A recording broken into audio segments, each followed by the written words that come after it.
basic fabric and a lot of what we care about, I don't think has changed much. I mean, even when we're thinking about today, we're using a mobile, there are many things that are probably, even in this gathering, many things have not changed probably even before the mobile was there. And these are basic principles. That's why I believe that these values are kind of not going to be impacted as much as many are fearing than that. There's another aspect, which is how to make sure that the benefit actually gets to everyone, how to make sure that the ability to empower in any profession is something that we can actually get in the right way effectively. And I think this is something we need to take care of, we need to pay attention to. But if I go back to the premise of why I think this is empowering, already today we see AI that is helping out with diagnostics, with empowering healthcare systems. Some of it using AI, machine learning models that are actually not part of the most recent wave. Some of it is more traditional, if you will, AI classification that were published over the last decade.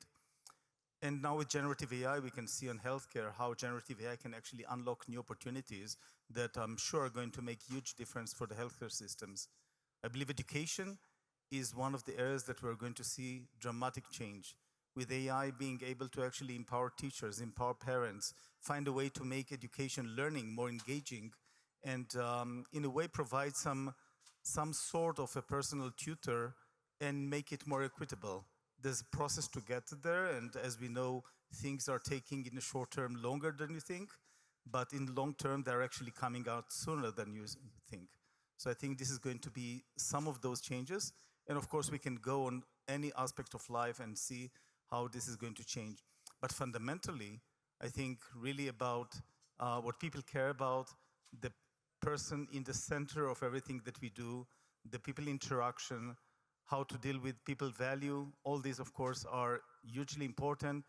They're not going to change, and it's an opportunity for us to actually pay more attention to them and see how to make them better. So, Yossi, I want to stay with you because you have outlined a lot of important areas, and I really love the personal tutor example. I think as a professor, I wish I could give one to every student, and actually not just a personal tutor, but also a personal coach to navigate the university life. So what would it take technically to get there? And I ask this question because as extraordinary as the AI tools we have today are, there are still flaws, and we need to address some of those flaws. And you and I were talking about some of these flaws the other day, so I wonder if you could share with the rest. So let's, even before talking about tutor and this aspirational of how to have a personal coach or in general coach, we should also remember some of the limitations of today's generative AI. I think that one of the basic limitations is hallucinations, of course, that we all know. In some context, of course, they're great for creativity, perhaps for even some dreaming and scientific discovery. But in much of the day-to-day that we want to work on that, it's really something that we need to pay attention to. So I think that we are making great progress on grounding and factuality. There's a lot of research that my team has been working on for the past few years. Already, we just published a leaderboard called Facts that are helping out to see how to measure factuality and grounding. I think that it's a moving target, but we're getting to the point that this is going to be really trusted. And in certain domains, such as in healthcare, the benchmarks are speaking for themselves. The fact that we have something like called MedGemini, which essentially is the Gemini model adapted to medical information that could pass the US-style medical exam in a score of 91%, speaks for itself. But these are some of the areas I think that we need to pay attention to. Value alignment of generative AI. We need to have contextual knowledge about cultures, about areas that are sensitive. All these need to be somehow embedded into for the generative AI to be more trusted and more robust. And I think we're making great progress on that. Now, having said that, with that, the opportunity, of course, is for generative AI to be learning from context. And by the way, it's not necessarily about personalization per se. I think that context in many cases is even more powerful than personalization. It's really understanding what is the right context. And if you think about your best teacher ever, your most inspiring coaches, typically they're the ones who know when to engage, when to provide the right level of questions, how to provide the right kind of quizzes, how to provide the feedback. These are all nuances that I think are learnable. And by the way, they're not going to replace the human coach, a human teacher. I think that the role of a teacher as the teacher is going to be more important than ever, except that with AI, we can actually empower that work and make it more available to more. Juan, you've talked about the importance of AI adoption. And so starting from where Yossi left us off, what would it take? Are there technical steps? Are there educational steps? Are there societal steps that we need to take? I think that, so right now you likely have around 300 million users in the world that use generative AI, like in a monthly basis, give or take, correct? We live in a world with 8 billion people. Two billion of those people do not have access to basically a computer connected to the internet. 800 million do not have access to electricity.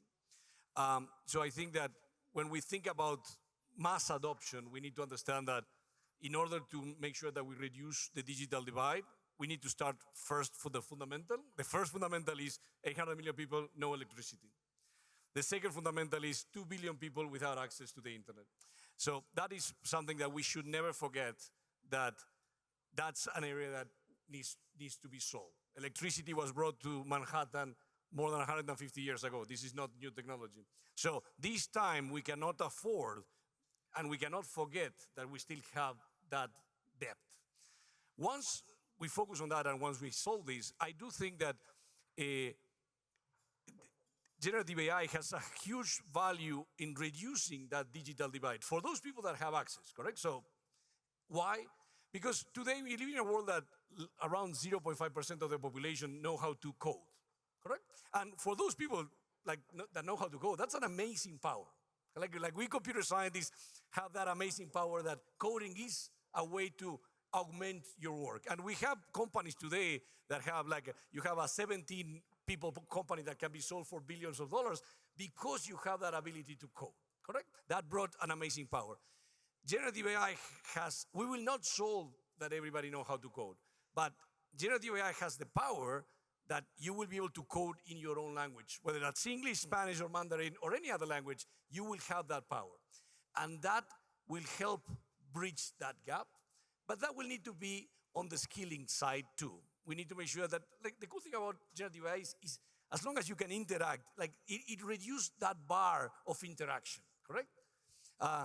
And I am hopeful that if we continue that pace of innovation, it will be even easier to interact with computers, to program computers. So that's the thing that I think on that side we are on the right path. We are not on the right path to make sure that everybody has access to this. So Thomas, what is your company doing to address that on the technical side? Yeah, it's definitely up my alley. But Hugging Face, for people who don't know, is one of the largest, maybe the largest open source AI community. So it's a community of people who are building AI system. So what is surprising is actually really big. It's 10 million users, and these users are not people who are just using AI, but who are actually adapting AI for their use case. So just to give you an example, this morning I was talking with someone I just met from an NGO in Africa, and they're actually using some of the model on our hub that they adapt as doctor expert to help doctor on the field in NGO, right? This is a use case that I would not have really thought about, right? But if you give them tools, to your point, Juan, if you actually give them, the education layer, the access, the tools to actually learn how to solve their problem themselves, they can bring all these use cases. And this, in large part, also will need to run on the edge, because in these places, the cell phone, the smartphone is actually the laptop of the future. So this is also, I think, very important for AI for good. We need to not only think about the AGI mega models, but also maybe much lighter, much more adapted, much more carefully adapted models that will solve real problems in the fields.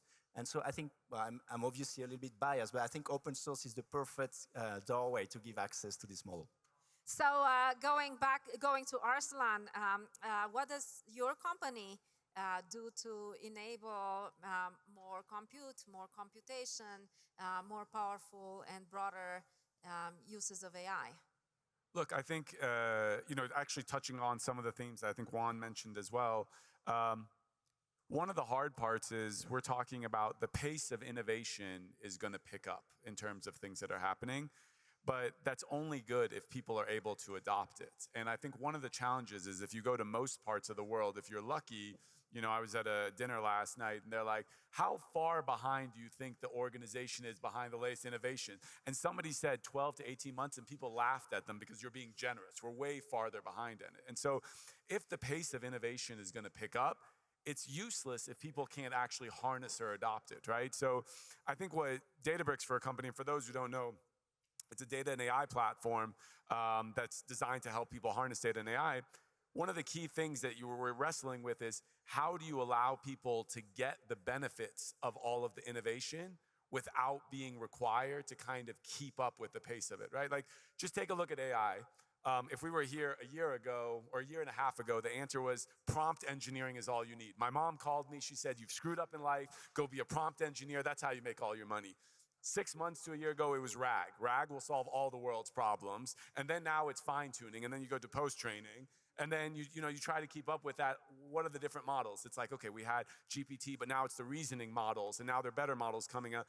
Organizations, their heads spin. And that's when you're looking at enterprises. You're not even getting to the farther places that Juan is mentioning as well. So I think one of the largest points is how do you give people a vehicle or an abstraction where they can kind of easily deploy AI and get the benefits of the latest innovation and ride that wave without feeling like they have to learn about all of them. I think that's been our ultimate, focus. And I think unless we can nail that problem, adoption will far lag behind the innovation curve. So, David, coming to you to wrap up this discussion, what do you think we need technically to achieve all the aspirations we have heard on stage? Well, a lot of it's been said. I think you have to compute at the edge because I think it's got to be available to folks more quickly.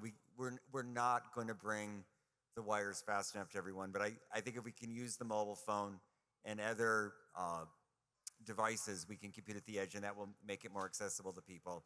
I think the second thing is making sure that personalization doesn't trump societal wins.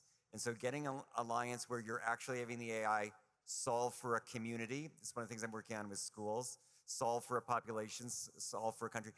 These things are going to be really important. We don't win as a human race with individuals alone. We win when we work together. And I think the next phase of AI has to be the agents working together on behalf of society, and there have to be societal leaders that train on behalf of society. Wow, so I can't believe that we're almost at the end of this panel. Next year we do double the time.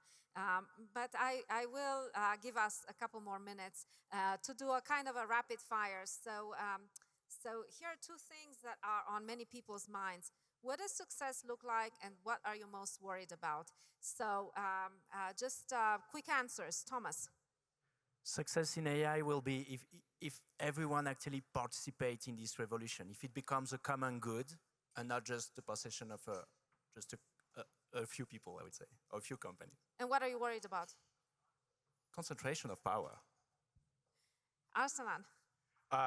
Look, I think when you measure it is, can we sit back and you talked about 10 years and actually look at it as an opportunity and say, some things that we've been struggling with for 50 years, we had many of those breakthroughs that we thought they were much farther out. We were able to get there because of AI.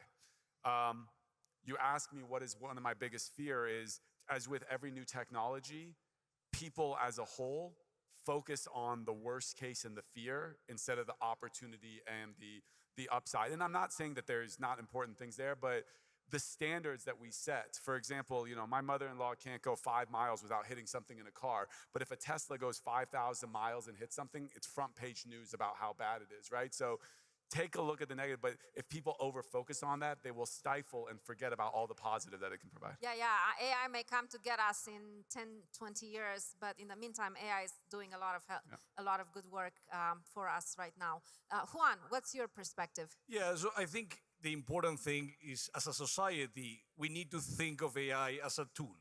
And that's an important discussion, is this needs to benefit society as a whole. And if you look at the last 100 years, we have seen tremendous improvement year after year in majority of the metrics, like literacy, global literacy rate, infant mortality, like life expectation. all of these metrics have been improving. We expect that this technology should continue improving those metrics. So success is improving, getting to perfect or like a better. Success is continue improving the metrics Yes. from a human development point of view at the global level, correct?